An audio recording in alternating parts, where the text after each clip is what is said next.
The views and opinions expressed by the guests and contributors on Conklin and Company are not necessarily those of 13ABC. Now, Conklin and Company continues with Take 3, commentary and analysis from our panel of political contributors. Welcome back, everyone. Take 3 now with Skylar Meadows and Ignacio Messina. Good to see both of you. Let's get right to this budget issue that has to be balanced, the budget that has to be balanced by tomorrow. As we air here on Sunday morning. And Skylar, you've been observing this, I know, and Ignacio, you've been at all of those council meetings. So do we anticipate this will be done based on the memo that the Collins administration sent out this past Friday? Well, it's not a matter of, it must be done. Council must pass the budget before midnight. What happens? What happens if it's not? Well, I just spoke to the law director. If that happens, there are no more checks written for the city of Toledo. I mean, no more payroll. Business will grind to a halt. People could still come to work for the city of Toledo, but basically they won't be getting paid. And they don't have the authority to pass what's called a temporary appropriation measure, which they've done since January 1st to keep the city rolling. In addition to that, the state will step in.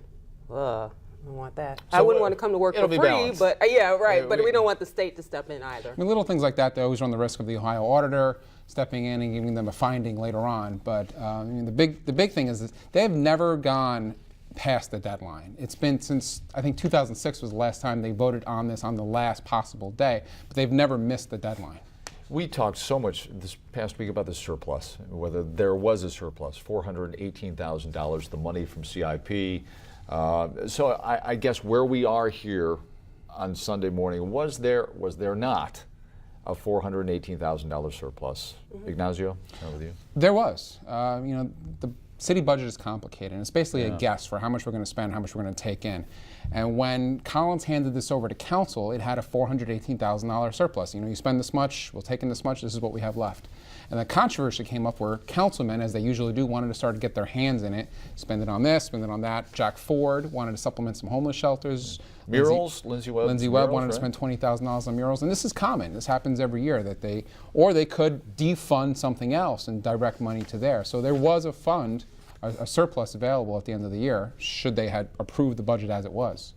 Well, it's easier said than done, isn't it now? Because the person who's been the antithesis of all that is the 22nd floor in his several years on council and 2 administrations between Carty and Mayor Bell. Often the contrarian, right. Or at least it did his due diligence. Mike Collins was always checking the details, right? It's both, checking the list and checking it twice. Now he's on the 22nd floor at the helm of the budget. And so, as Ignacio mentioned, the budget's very complicated. However, if you've been through this on several occasions, it shouldn't have so much of a gray area that we're at the 31st day at the 11th hour voting on it. And that's the big question. This is presented on the less than a week or a week before this has to be balanced. Why so late in the game was this final plan presented? Well, it's kind of interesting. There was only one public hearing on this budget. In years past, there have been multiple hearings.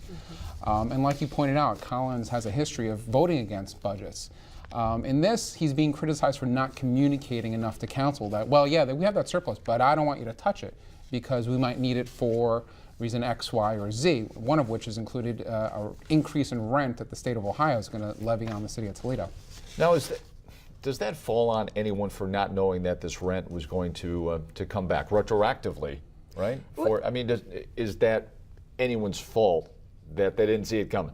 I wouldn't want to lay blame. This is, Collins' first year on the 22nd floor. Right. Now, if we go into 2015 and the same issue still exists, then there's an issue. But no, it's first-time mayor. But by the same token, the budget doesn't change. There are line items that will always exist. So I'm looking for the people that maybe report to him. And I know there's a new finance director in place, a la former council member Sarantu. Right. So everybody's shifting. No stranger to the process, though. But still, it's a little different when you're on the other side. But again, my question is, if you know that you want to have pools open and that's a contentious issue every single year, why didn't anybody notice that there was no money allocated? It's hard to point back to the past administration and say it's their fault where, there's a new finance director, but a lot of the people who work in finance were there last year and the year before that and the year before that. So they obviously knew rent had to be paid. They knew that they should have known that rent wasn't paid for the second half of last year. What about the fact that it was going to go up?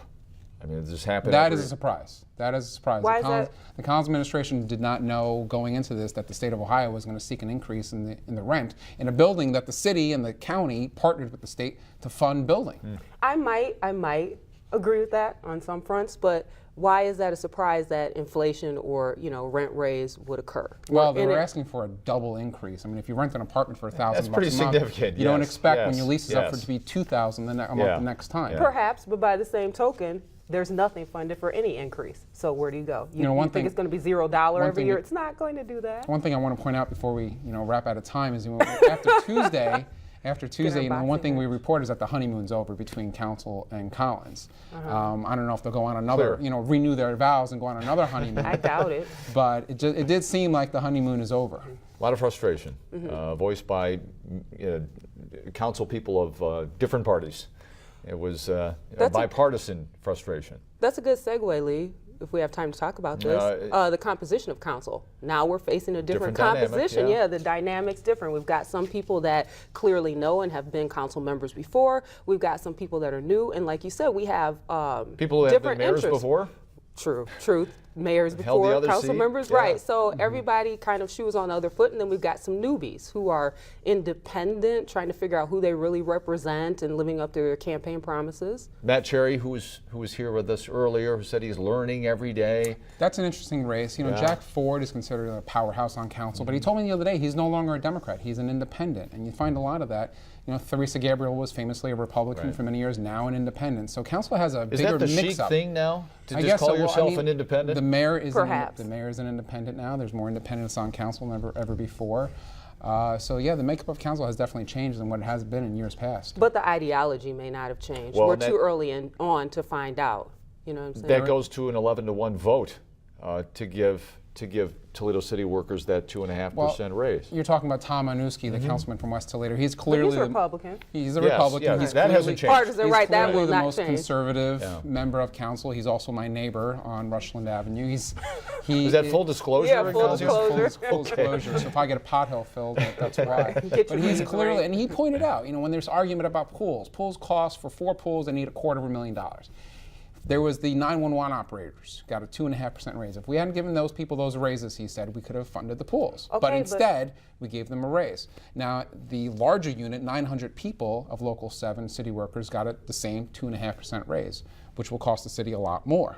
But I was going to say, but people are going without raises and cost of living increases. So how long can you balance that on the backs of people's salaries? Just like we were talking about, the line item for the pools possibly being from police athletic fund or some variation thereof, or from salary savings from not having as many cadets. How long can we balance this on the backs of city services? And sooner or later, the pool issue has to be worked out because you're always robbing Peter to pay Paul here. And if you did a draft, and I think this is actually a good story we're going to do. If you look 20 years ago, how many pools we had, and then 10 years ago, and now, we're down to 4 pools this year the for the current splash plan, pad too, right? and the splash pad. Probably 5 years from now, we'll be down to maybe 1 pool and 4 splash pads or 2 splash pads. So will that be in District 2? We were kind of talking about Well, the then you District get 2. to fill out Is that going to be the whole point? And to pay for the pools this year, now it's coming from money that was intended to pay for police officers' uniforms. I hate correct? to call it a shell game, but it is a little bit of a budgetary goodness, shell that's what it game. is. But We're it taking is. money out of cops' uniforms and using that to pay for pools, and then taking money out of what's called the Law Enforcement Trust Fund, seized drug money basically, and housing money, and using that to pay for uniforms. So they realized they couldn't use that money for pools, so that's how they're doing it now. Bottom line, budget has to be balanced. We anticipate it'll be balanced by tomorrow, right? And it will. We don't have much time to go back to District 4 in this race. Bob Vasquez, Joe Salusta, who ran for council last year, Marcia Hellman, and the appointed Matt Cherry. How do you see this race going forward now with a month before the actual election? I think it's a scramble. District 2 scramble. Also, we see that independent, like we talked about a few moments ago, coming out again in Marcia Hellman.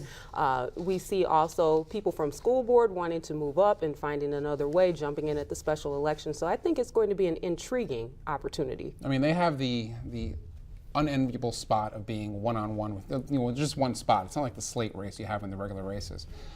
So I think it'll be an interesting race. I like when Salusta invokes his father's father was mayor of Toledo in the 1950s for 2 terms, I think. So I like it when he does that. I think it'll be an interesting race. Marcia Hellman has a lot of support, I think, as those Matt Cherry's been banging on a lot of doors. So. Those two have been spending the money too, Matt Cherry and also And Bob Salusta. Vasquez, we know how important name recognition is in this town. Bob Vasquez has name recognition being on the Toledo School Board. So it'll be fascinating for the 1 month leading up to this special election. Ignacio and Skylar, thanks very much.